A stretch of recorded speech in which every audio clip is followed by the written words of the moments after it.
Holding for blender. She knows how much I love a sweet pastry, you know, in the afternoon, and she's just like withholding them, and it's like they're just sitting there getting staler and staler. Anyway.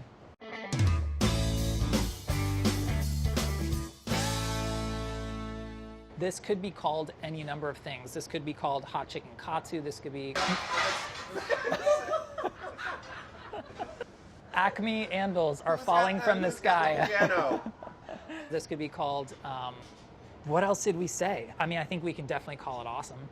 Basically, just taking the idea of katsu, and specifically in this case, chicken, and just bringing a whole other level of heat and kind of spice to it. Panko is sort of, it's like a sponge, and you can't just dunk it into like a vinegar, you know, kind of like mixture and have it still stay crispy. So we worked spice in some other ways. Specifically, in the flour dredge, we've got an absurd amount of cayenne, which honestly, like, even though there's a ridiculous amount, there's like 3 tablespoons for a half cup of flour, even though that sounds terrifying, honestly, like, you only get so much, you know, when you actually dredge the chicken in it. It's cool. It's gonna be fine. We put a little bit of vinegar-based hot sauce in the egg wash. So again, like, you get a different dimension of heat coming from that. You have like a lot of like that vinegar brightness mixing in with the egg. And then finally, we put a little bit of extra hot sauce in with our kind of like little remoulade here, which is nothing more than bread and butter pickles, mayonnaise, and then that hot sauce and salt.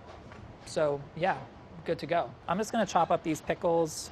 Definitely wanna drain them well, because I don't want this to get too loose, as we already are adding our liquid hot sauce there.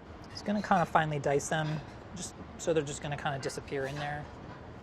Bread and butter pickles, I don't know, like, I'm a bread and butter pickle guy, and like, I don't love sweetness in places where I'm not necessarily expecting it, but there's something about like that snappy kind of texture and that little bit of sweetness to balance out the saltiness. It just gets me every time. I'm using Crystal hot sauce because it's friggin' delicious. Has incredible color, and I find it's just a great balance, you know? It's just got like that heat. It's not too sharp, not too much vinegar. Pinch of salt there. This will do it for our little finishing condiment. All right, so now we just have to prep our chicken cutlets. You can use chicken breasts, and like, I tested with chicken breasts a number of times. The sleeper cut, you know, for katsu, I feel like, is chicken thigh. Boneless, skinless chicken thigh makes an absolutely epic katsu, just because it has like a lot of like richness and like beautiful kind of fattiness to it, but you still are able to render out like some of like, you know, just a little bit of that residual surface fat on it. I'm still gonna pound these out just super lightly. Like, it's not gonna be the end of the world if you don't. I mean, I think we say like half an inch, you know, even if you go thinner, even if you went to 1/4 of an inch, they're gonna tighten up as they cook. So they're just gonna, you know, like right back. So basically, it is absolutely pointless. Don't do it. I mean, honestly, I make like chicken katsu for my kids like pretty much every week, and I just keep the cutlets in the fridge and then rewarm them, you know, so they can have them for dinner like 2 or whatever times in the week. Funny thing was, when I was developing this, everybody just wanted it spicier and spicier. I didn't start out with like hot sauce in that little Joji condiment there. You know, everybody was just like, oh, well, I want it to be like hot, like rip your face off, like hot chicken. This is our flour dredge. And this is the amount of cayenne pepper that I'm putting in it. It seems insane. It just seems wrong. But just trust me, it's a half a cup of flour, and maybe 2 to 3 tablespoons is gonna end up coating the chicken. You really need the chicken to kind of move around freely in the dredge. So cayenne pepper is essential. Garlic powder. Honestly, this stuff like adds so much umami and so much flavor, and is so stealthy because it doesn't actually taste like raw garlic. It just is able to add just like a ton of depth to things. And then salt. Just gonna mix this together.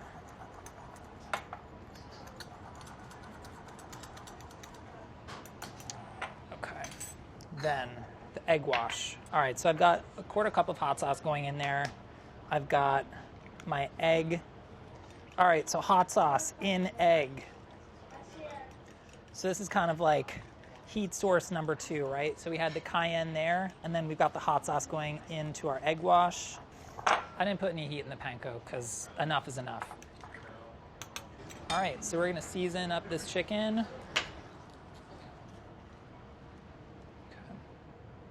This is what I mean. You need a certain amount of flour just to be able to kind of move around there, coat it liberally.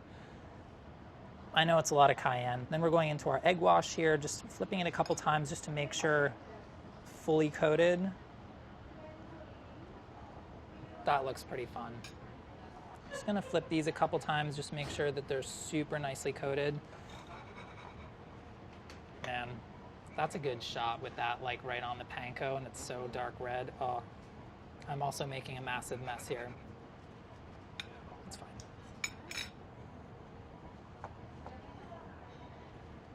Cool. I'm feeling so good about this. If this doesn't earn us a cinnamon bun, I don't know what will. All right, just gotta wait for this to get a little bit hot. You don't need like a ripping hot skillet. You know, it's not like you're searing a steak. You know, the breadcrumb, it wants to get crispy. It wants to get golden. So medium high, like max heat here. I'm using olive oil for this just because it's the oil that I cook with at home. So much oil is going to get absorbed by that panko. Not to the point that it's greasy, but at the end of the day, you're going to taste that oil, you know? So why not have it have some flavor? I don't want it quite smoking, but it just needs to go in. I just want to hear a...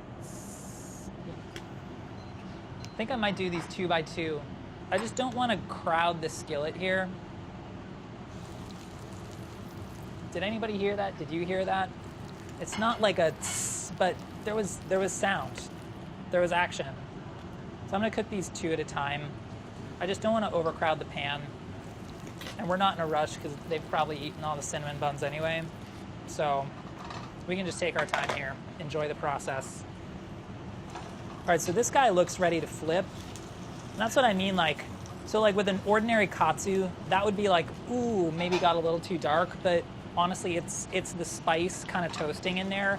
It's not really the panko getting too brown. Don't worry. It has like a good amount more of connective tissue and fat and richness than a chicken breast. Oh, hey. Sorry. You here to slam shit around? Everything in there is plastic, so it's probably not... Good one. That was ice cold. You don't have to change out your oil. Like if you have a few bits of, you know, for the second round, if you need to divide it into 2 batches, you know, you may get a few dark spots just where some of the panko that's been left in there has been hanging out. It's not the end of the world. So we're doing the exact same thing with these last 2 cutlets, and then we're gonna start making our sandwiches. Cool.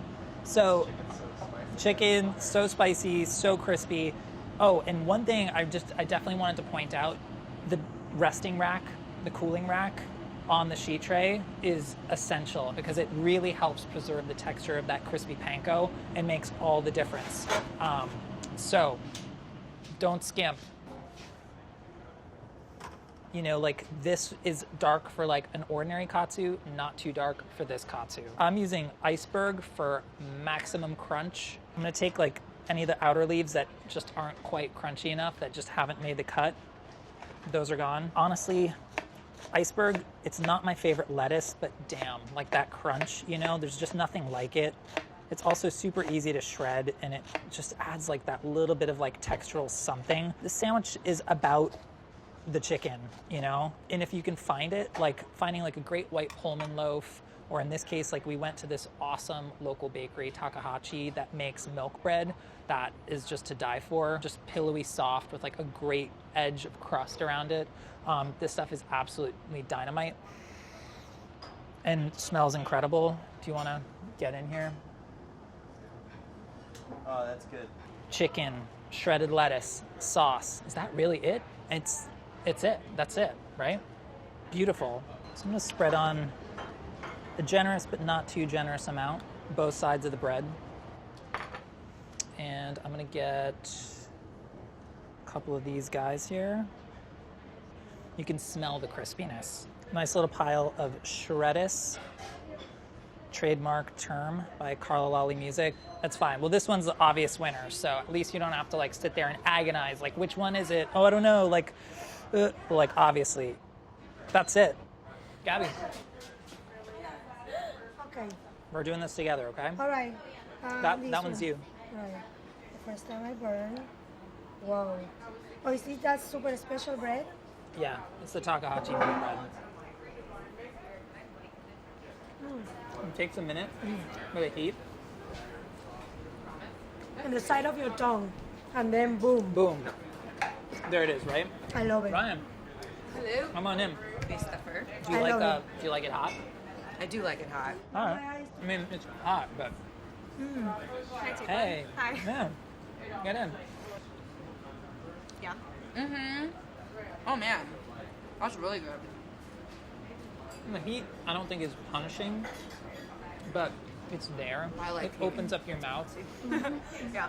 Kind of like wakes it up a little bit. Is that the sauce? That's not Is that sauce, what's dude. in Oh, water? hell yeah. That's really nice. And the bread is like I love the just bread is the exceptional. best. Like I love this unbelievable, bread. right? I feel like King's Hawaiian rolls would be a good Oh. bread also. Totally. Yeah. Those are great too. Again, like my God. sweetness, you know? My nose is getting it now. I could even take more lettuce in there, but Yeah, mine was a little bit for under like lettuce. freshness. Thank you guys so much for coming. Thank you, Chris. All right. for having me. Cool. Cayenne is the only form of heat. Cayenne And plus Crystal is in the wash, and Crystal is also in the dressing. I have to say, I feel like it could be even hotter. I'm taking my third bite. It's hot. It could hit me even hotter. So yeah, whatever you want to call it, it makes like a really banging sandwich. You don't need like special milk bread or anything else. Just get something kind of like soft and pillowy. A King's Hawaiian roll, like Eliza said, would be absolutely epic. And yeah, what else is there to say? These are really good. This is the brioche. Gotta go with this one. This is the one I saved for you. What? But just David don't tried be to there. give me the wrong one. This is messed up. I did not think I was going to be into this. Oh yeah? Yeah. It's And I'm fine not. if you're not. No, I am. It's okay. I really am, value- actually. We I mean, value honesty after in eating the like show. 5 of those buns, I was like, I don't want to eat like so much milk bread, but I will fully eat this whole thing.